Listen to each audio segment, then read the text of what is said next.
Hey everyone, I am Sarah Doody, a user experience designer and entrepreneur. And these episodes are filled with honest answers and insights to your questions about business, technology, and design. If you'd like to learn more about user experience, you can head on over to my newsletter, The UX Notebook, and you'll receive your first issue on Friday. You can sign up at the link that's in the notes below, or you can go to theuxnotebook.com. And today's question comes from a reader, Jolene, and Jolene asks, how do you go about setting up a usability lab to test out a new website or mobile prototype design? So excellent question. First of all, I want to address the phrase, set up a usability lab. So to me, that sounds very expensive, very time consuming. And here's the thing with research. I think a lot of teams believe that research needs to be expensive, time consuming, and that you have to go rent out, a facility or something like that. And sure, if your budget warrants that, by all means go ahead. But you shouldn't let this stop you from doing research, because today there's a ton of software and services available to you that let you do research wherever you are.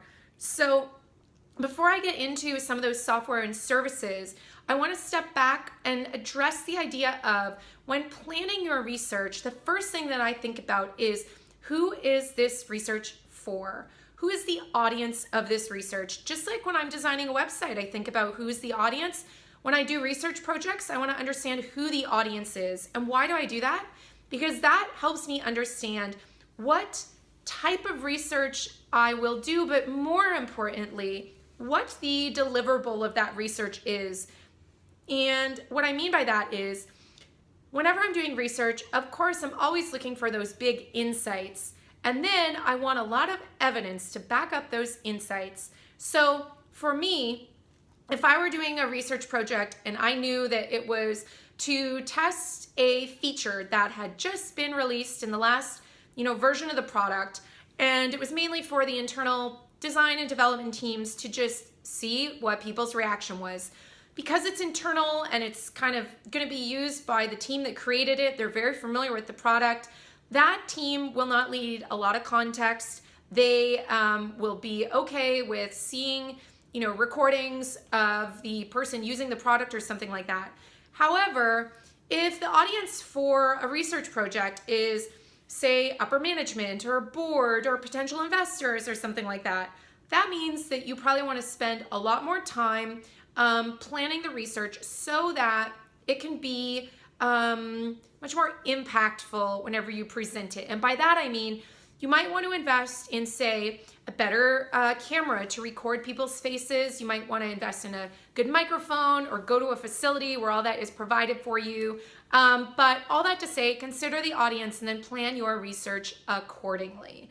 So to address that kind of misconception, though, that research has to be really expensive, and probably why a lot of teams don't do it is that misconception. But I would say there's tons of software out there today that makes it so easy to do research wherever you are. So you can do research even with people that are not, in your same location, thanks to things like user testing, where they find people that you can recruit and then kind of filter through and figure out who the best candidates are. But it's a great way to do research and then not have to go through that whole recruiting process. Although you can still select who you want to talk to, they've eliminated part of that burden of recruiting. Another one I really like is Look Back, and we'll link to these in the notes below.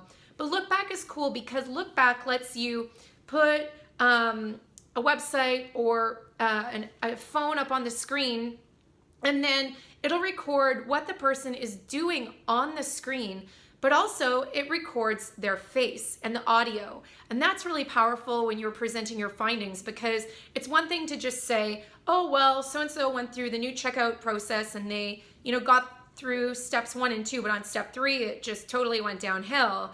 It's one thing to say that. It's another thing to back it up with evidence of the video of them doing that, but also their facial expression, any audible, things they say or sighs or whatever. But those are all great pieces of evidence that can go to back up those insights that you'll eventually share with whomever the research is for. So hopefully that gives you a couple of tools and resources to start planning and doing usability tests on your web or mobile prototypes. Another thing I would say is, of course, don't wait till your website is or app is functional. You can easily test with just graphics linked up in InVision or sketches, paper prototypes, things like that early on. Don't just wait until your product is perfect to test, because it's never going to be perfect. And if you wait until the very end, you'll probably miss out on a lot of insights that could have shaped your product. And then you've wasted all this time on the beginning getting to this beautiful, perfect product and realize now you have to make all these changes. So UX tip of the day is to test early and test often and iterate as you go. Don't wait till the end. You want to bookend your whole product development process with research. So at the beginning and at the end. And when you launch something, you're starting over, you want to do more research, and then test it again after you make changes. So bookend that cycle of iteration with research, test early and often, and you will hopefully design a little less blind and a little more insight from your customers. So that's it for today. If you have a question, you can find a link below where you can go to a Google form and ask me your question. We'll add it to the queue. Or you can say hello on Twitter. I'm at Sarah Doody, Doody. I love to connect on there. And that's all for today, and I will talk to you soon. Bye.